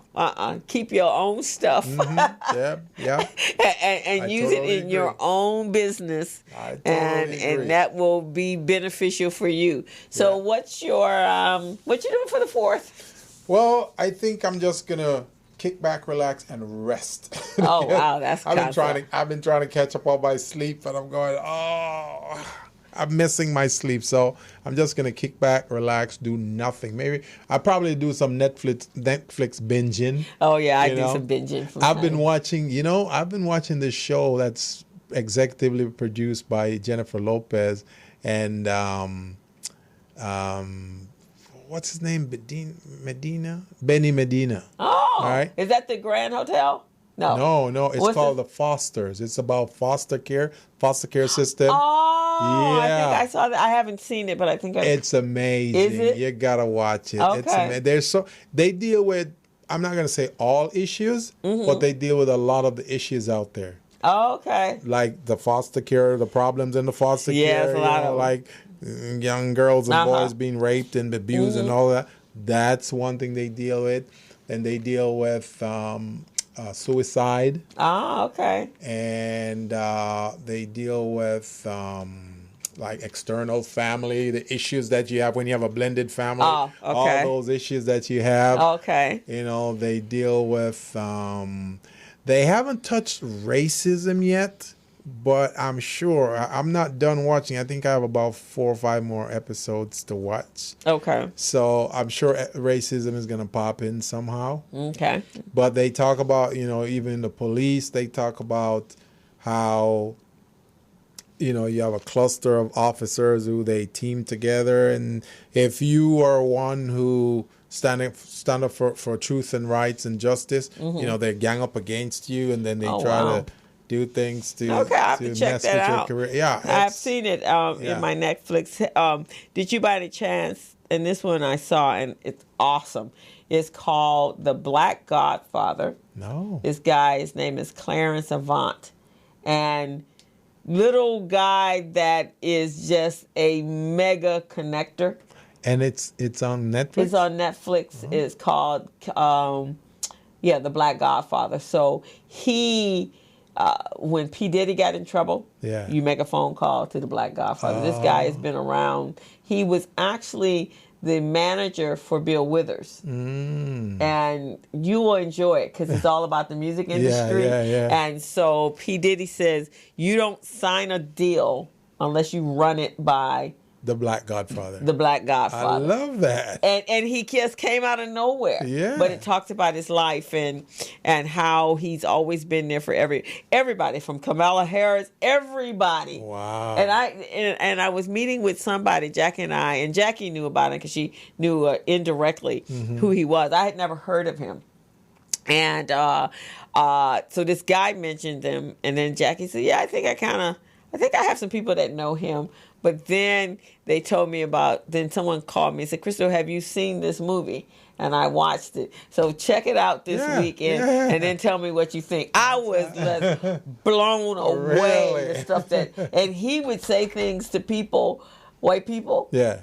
That they would do it. Whatever he told them to do, he would do it. He didn't mess around. I love that. And he says it's always about the numbers. Yeah, always about the numbers. So check that out on your Isn't that what you remember the guy that was sitting over here, our guest from Compton, and he worked with Alonzo Star? Yeah. Isn't that the same thing he said? Yeah. It's always about the numbers. And so he, Clarence, some of the stars that he actually has helped is just amazing. Wow. Yeah, he was pretty darn awesome. Yeah. Yeah, so you want to check him out, and then we can have a conversation about him. Yeah. I was really impressed. That's good. And then it turned out, because he asked me, did I know him? I was like, no, I don't know him. But then after I watched that, I went on my Facebook page. Everybody I know knew him. And then finally I went to Bonnie and said, I know you guys got it, because he was involved in civil rights. Yeah. And Bonnie said, oh yeah, he sat on our board for a while. Oh, wow. And he's like 80-something years old and still making deals. I'm telling you, man. And people, and there are some big Hollywood types that said if they wanted to get somebody or get rid of somebody, they had to go through Clarence. So Clarence would tell them how to do it. Wow. But he took care of when P. Diddy, when Biggie Smalls, was killed. Oh well, actually, when Tupac was killed, they knew they had to get P. Diddy, so they told him, call Clarence, he'll take care of it. Right. And that's what happened. And he says, I'm alive today. Snoop, he said, I wouldn't be standing here right now if it wasn't for this guy. Really? Yeah. He's a heavy hitter. He's a heavy hitter. It's not your average American black guy. And he's about this little. Yeah. But he had his own, what was the record? What was the, let me see if I can find it. The Black Godfather. Yeah, he had a record label. Let me see. And we just didn't know it. His name is Avant. See, that's the kind of thing I'm talking about. You see how he flies under the radar? Yeah. Not too many people know it. Same thing I'm saying then with this program. Yeah. I just want to fly under the radar. Under the radar. You know? Yeah, he was Sussex Records. He was an American music executive, entrepreneur, film producer, and sometimes called the Black Godfather. And this is what he looked like. And they just recently gave him a star. Little man. Little man that you wouldn't even... You can see the wisdom and knowledge. Right, exactly. And he was from South Carolina, and dealt with racism and all that, but it's his history will blow you away. So check that out this weekend. I might want to meet him too. Yeah, catch him before his son is running some things, but it's a documentary about his life. It's excellent. It really teaches you some great history and background about our people. And it's the stories that we don't ever get to hear about and the things that they kept from us. But so while you're resting this 4th of July, doing my binging. You're binging. I got to do some stuff that I haven't been able to do. Yeah, because you're so busy over the last 75 days. Yeah, over the last, and then I got Biz Camp second session starting on the 8th. Yeah, and I'm there from 8:30 to 4 o'clock every afternoon, so that's a big gap of the day. Yeah. But I'm going to go out and do that. I've been invited to a couple of events, so we haven't had guests because I haven't been out to go out and network. That's okay. I get it. So I'll go out and meet some folks and do some talking about the Business Zone. So everyone, the Business Zone is going to be on from 3 to 4 for a time frame. Starting next Friday. We'll be on the air for 1 hour versus 2 hours. Yes. And we got some other fun, exciting things coming up in our third year anniversary that we're excited about. And so just stay tuned. It's going to be great. Yep, definitely. Looking forward to it.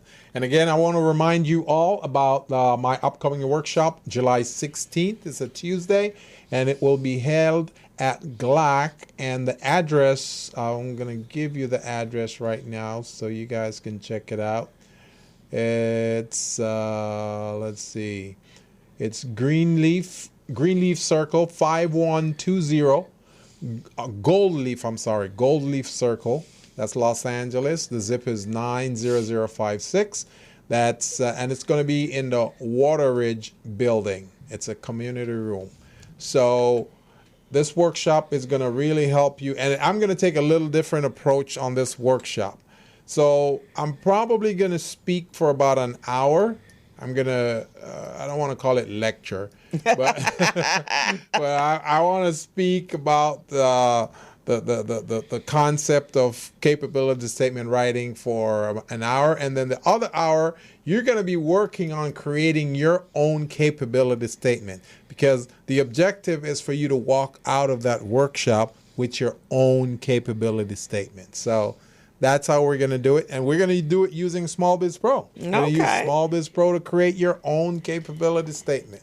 So I'm pretty excited about that. Oh, good. Well, it sounds like it's going to be fantastic, yes. And it should have a nice turnout. Oh, yes. And again, people, wherever you can get this information, you need to get it. It's important because it will really, truly help you grow your businesses. And if you're a member or a supporter of Recycling Black Dollars, you go to the breakfast meetings.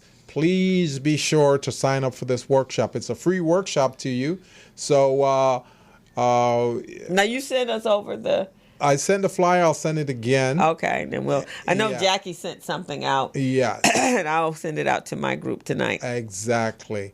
So there's a lot of entrepreneurs. I called a few of your folks who were in the breakfast, and I told them about it and give them the flyer. But again, I just want them to go to the site, and I'll email it. I'll make it available. You can go to info@GLAAC, GLAACC.org. That's GLAAC, info@GLAAC.org. So you can go there and register. Or you may want to call 323-292-1297. That's 323-292-1297 and register. All righty. So we didn't come to within our time frame. Yes. We got about 2 minutes left. Yes. But it's been a great show. Yes. And I got an appointment tonight, and then after that I'm going home to rest. You're gonna do your binge thing too? Yeah, I got some clients that I got to take care of some stuff tonight. But I got a client that wants me to do some forecasting for business or financials. Oh, okay. And so I gonna meet with her. Somebody referred her to me. I hear that. Yeah. Do your thing. I know, huh? I gotta do my thing.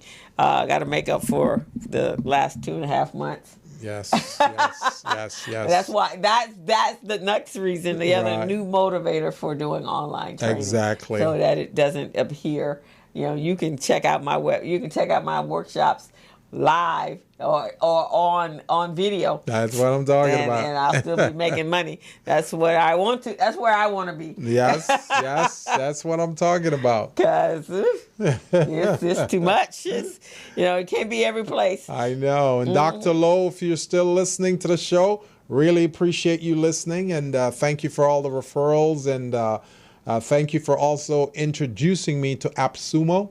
And I've been following up with those guys, and you have? Yeah, and it seemed like something could happen. So really? I'm waiting to hear from them right now. So cool. Well, that's a good step. Yeah, that's a very good step, because they got a nice little network, and if I can get my product in there and they make it available to their population at a discount. Yeah, she's doing some things. A couple last week or something. She belongs to the Black golfers, and they were having this big thing, and so she introduced me to someone that runs that program. Yeah. I just haven't had time to reach back out to her, but we've connected with each other on Facebook. So when my world settles down after Biz Camp, then I'll be able to reach out. You'll be fine once this is done. And again, well, see, that's why sometimes we just have to come out of our own comfort zone, own backyard, and do what we gotta meet some people that can introduce us to some other people. And again, my condolences to your uncle. Oh, thank you so much. I appreciate it. I know you work hard, and you've been, all over the place trying to get things done. So, please keep me posted on the memorial. The memorial. Yeah, that's gonna probably take care. We're going to. So the first weekend in August we're going to do, his birthday is August 4th. Oh, wow. So we're going to do the gravesite memorial in Florence, Alabama on the 3rd. Mm-hmm. And then I'm going to talk to the guys here, and we're probably going to look at doing that one somewhere about mid-month. All right. And then all those guys can come out. And actually that'll be a good time, because there should be a number of contractors that actually have their own businesses. Good. Yeah, because that's his whole space. It was all of the trades. Yeah. And he actually, a lot of them got their own businesses started out of that. Some of them they were just contractors in it, but there was quite a few of them. In fact, Loomis was one of his. Yeah, I remember you were telling me. Yeah. I remember you were telling me. Yeah, so there's a couple others that are out there. Yeah.